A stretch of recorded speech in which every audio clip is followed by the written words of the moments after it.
ভাবি কেরা সুজন ভাই ভালো আছেন? হ্যাঁ ভাবি ভালোই আছি। আমি কিবা আছুন? আর গরিব মাসের ভালো মন্দ আল্লাহ যাবে রাখছো ভাই আছি। তা ভাবি কি করতাছুন? আমি হুম ওই আঙ্গুর ময়নার বাবা আছে না, হুম প্রতিদিন কামের থেকে আই আমার হাতে ক্যাটার করে আমি বলে ভালো মন্দ রান্ধি না, তাই ময়নার বাপের জন্য আশের গুস্ত, কুরকার গুস্ত, গরুর মাংস, বিরিয়ানি রান্ধিতেছি। খাবার নি খালি বহুন বাইরে দিতেছি। হেই ভাবি আনাকে আমি কইলাম কি আর আনে কোন কি ইয়ার কি করেন কি? এই যে গায়ে হাত দিবেন না, আনার হোদ নাই আমি কি করতেছি নু আয় তেলাইতেছুন। না তারপরেও কইলাম আর কি। এ ভাবি জানো উন্নটা গোবর ভরে এমুরে থুয়ে দেন। হয়েছে অত খাতির করার লাগবো না। তা তুমি যাবার ভাবি- নতুন যান।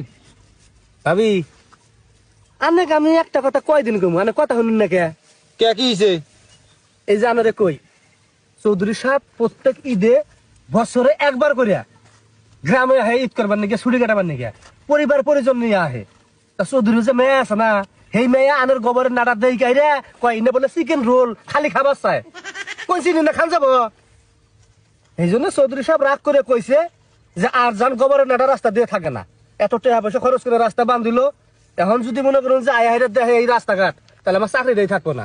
আমি এক কাম করুন, আমি এই মনে করুন যে এই ঈদের দিন কয়টা ইন্নে হরান আবার যখন যাবো গা তখন আবার গোবরের নাড়া দিবেন, সমস্যা নেই গা। সুজন ভাই আন্নে কিন্তু আমি নিজের ভাই বিলাই মানি। এখন চৌধুরী কি কইছে না কইছে না কিন্তু আমি শুনবার যাই নাই, জানিও না। প্রতি বছরই চলতেছে, এই বছর আবার না করতেছুন। আমি বুঝতেছি না এখন। আনে তো বুঝার কথা, আমরা গরিব মানুষ, চৌধুরী বাড়ির আশেপাশে থাইকা চাইটা চুটিয়া খাইয়া মানুষ হইতেছি বাঁচতাছি। এখন আঙ্গজুল পেটে নাতি দেন, আমরা কোনো জায়গায় বাঁচমু কোন? আরে বাবি আনে এই কথা কইন কে? আমার তো কোনো সমস্যা নাই কে, সব হইলো চৌধুরীর সমস্যা। মনে করুন যে চৌধুরী আয় তো বেশি দিন থাকে না, 3-4 দিন থাকে। 3-4 দিন নাটা থুইলেন না, আবার যখন যাবো গা তখন আবার নাটা দিবেন, কোনো অসুবিধা নাই। এটা কি আমার সমস্যার কথা কইছি ভাবি? আহা গায়ে হাত দিবেন না, গায়ে হাত দেন কে? এনে কোন স্বভাব? আরে ভাবি আমি এর কি করি গায়ে তো আড্ডাই নেই কে? মনে করেন যে ইয়ের কি গায়ে হাত দিয়া?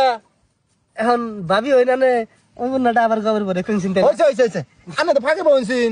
সামনে আইপিএল আছে, আর সত্যি বলতে গেলে আমি সবসময় চেষ্টা কোনো পদ্ধতি জেতার মাধ্যমে স্কিল ব্যবহার করে কিছু টাকা আয় করতে। আইপিএল হচ্ছে সেটা সবচেয়ে সুযোগ, কারণ আমি ক্রিকেট দেখতেও খুব ভালোবাসি। তার জন্য আমি সাজেশন করবো একটি গেমিং সাইট, এখানে তোমরা গেম খেলে অনেক অনেক টাকা আয় করতে পারো, এবং এটা ইন্টারন্যাশনাল লাইসেন্স প্রাপ্ত। এখানে টাকা উইথড্র করা খুবই ইজি। কমেন্ট বক্সে লিংক দেওয়া আছে আমার প্রোমো কোড অল 420 ইউজ করে রেজিস্ট্রেশন করলে পেয়ে যাবে 66 কে আইএনআর বোনাস। তাহলে আর দেরি কিসে, যাও খেলো আর আর্ন করো। 18 বছরের নিচে কে এই গেমটা খেলবে?